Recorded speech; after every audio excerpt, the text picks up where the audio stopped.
Hey guys, and welcome back to Mike and his whiteboard. My name is Mike, this is my whiteboard, and today we're talking about covered calls. So we're going to continue on our strategy discussion, and a covered call is basically one of the more beginner strategies that you'll learn about, especially if you're just starting options or if you already know about buying stock and you're looking at enhancing your positions with buying or selling options against that. Then a covered call is probably where you'll start. And one thing that just before we start is that a covered call has the same risk profile as a short put. So they're very similar. It's got the same bullish assumption, and we can collect a credit and reduce our cost basis doing both. So we're going to talk about covered calls today.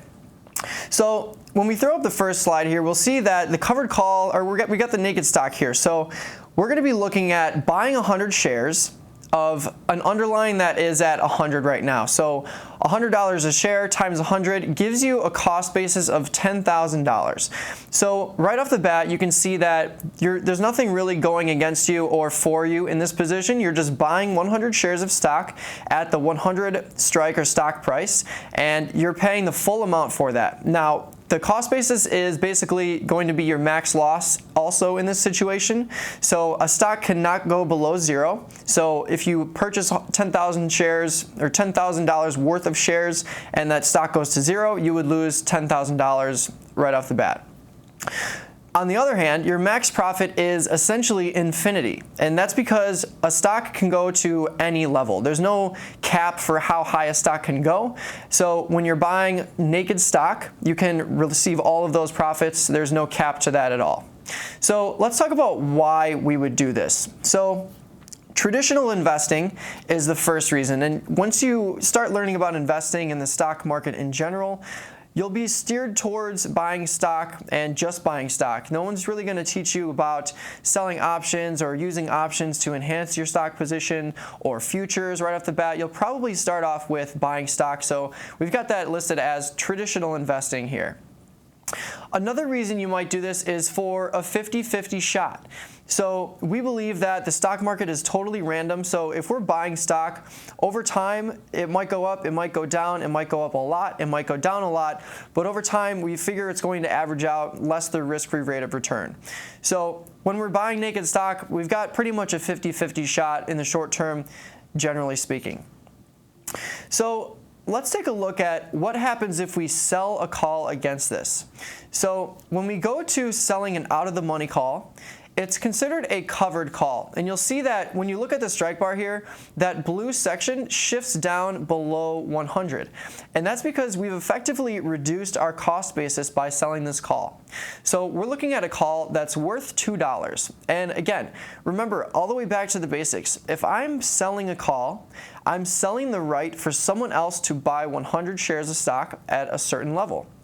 So the reason this is called a covered call is because I have this short call option covered with my 100 shares of stock.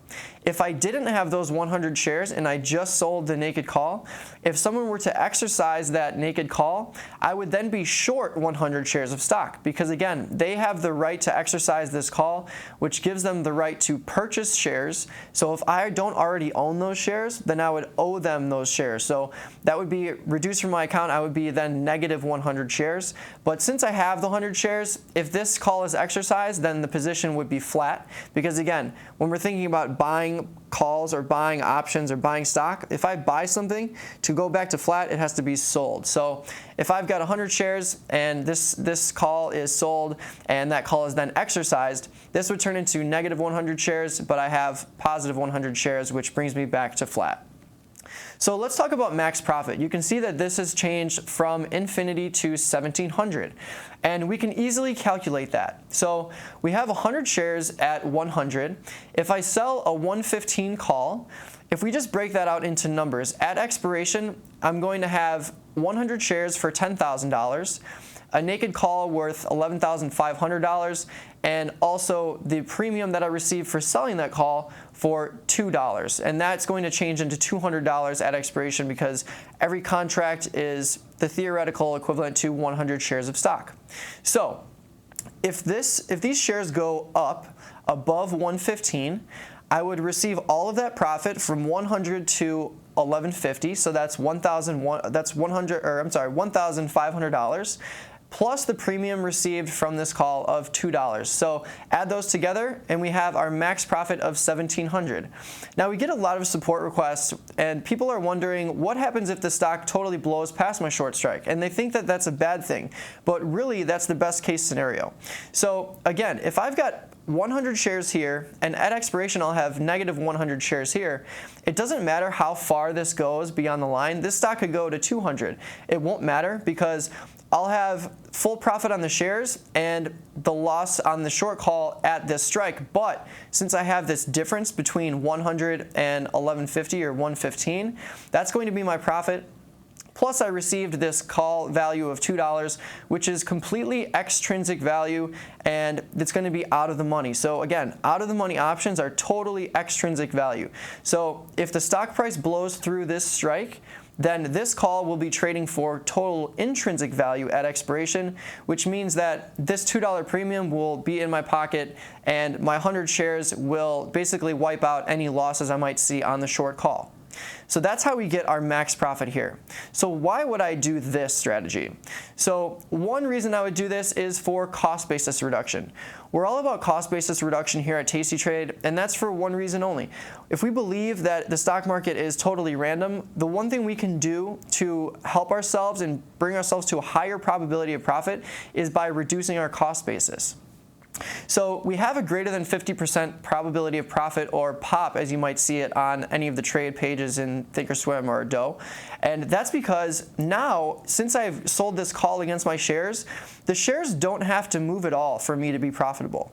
If the shares stay at 100, this call is out of the money, and at expiration, out of the money options are going to be worthless. So if I sold this for $2 and at expiration, my shares are still at 100. I'm going to keep the $2, put that in my pocket, and I've effectively reduced my cost basis. Now, if I wanted to close the position, I could sell these shares for $10,000, but it only cost me $9,800 to go into the trade. So right off the bat, we know that because I just did this, my probability of profit is higher and my cost basis reduction is lower.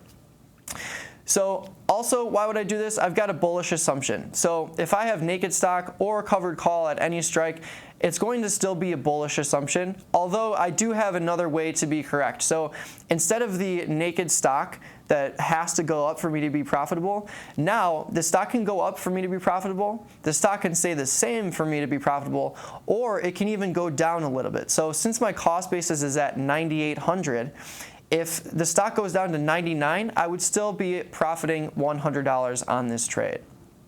Now let's look at another variation of a covered call. So this would be your standard covered call. Now let's see what happens when you bring that short call closer. So you can see clearly that now my cost basis has been reduced even further.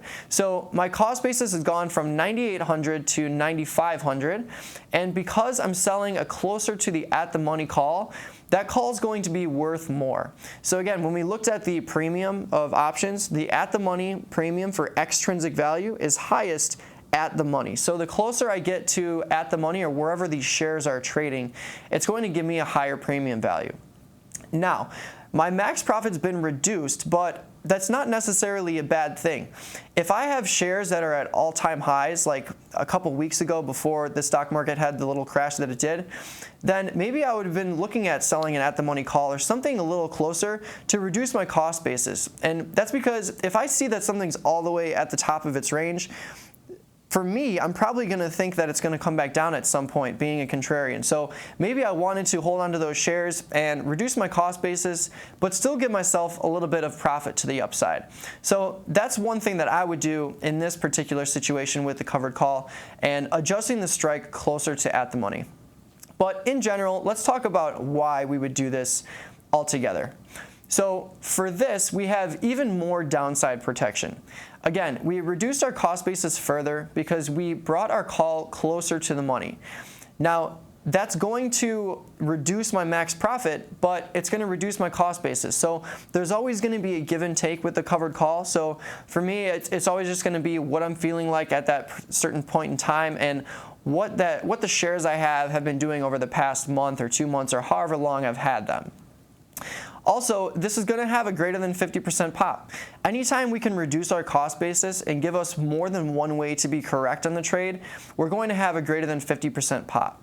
So just like the other trade, now the shares can basically be unchanged, say at 100, and I'm going to be profitable on this trade. Or now the shares can go all the way down to even 95 for me to break even. So I have a lot more wiggle room to the downside, but I'm giving up some max profit here. And lastly, lower cost basis. So I can't stress this enough. We don't really know what's going to happen in the market, so the more we can reduce our cost basis, the better, in my opinion. But at the same time, if we're just getting into a trade, maybe I would look at the other covered call to start out, just so that I have some more upside potential. So let's look at the takeaways here. So the first takeaway is covered calls reduce cost basis and increase pop. So when you compare covered calls to naked stock positions, you're basically collecting premium, so that ultimately lowers the cost that you have to pay to get into the trade, which ultimately increases your probability of profit. Because again, when I have naked stock, I need that stock to go up to be profitable. But when I sell a call against my shares, that reduces my cost basis. Now the stock can move, or the stock cannot move, it could stay the same, and I would receive that premium totally as long as that option stays out of the money, or it can even go down a little bit and I could still be profitable. So all in all, it's going to be a better situation for me in the long run. Short calls can be adjusted based on our assumption.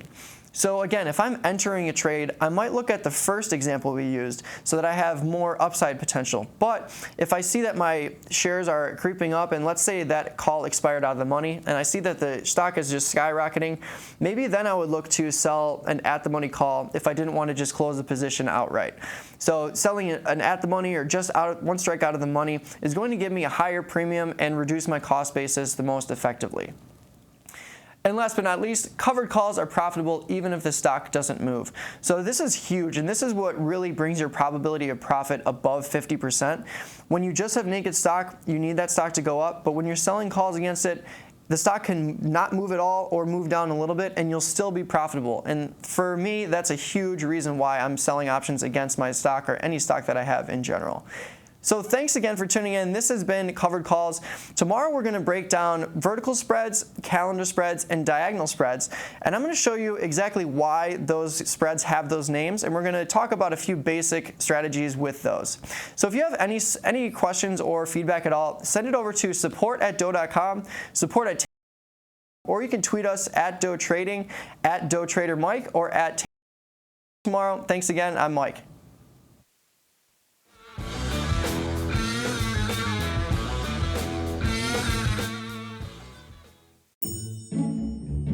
Hi everybody, I hope you liked this video. Click below to watch more videos, subscribe to our channel, and don't forget to watch us live at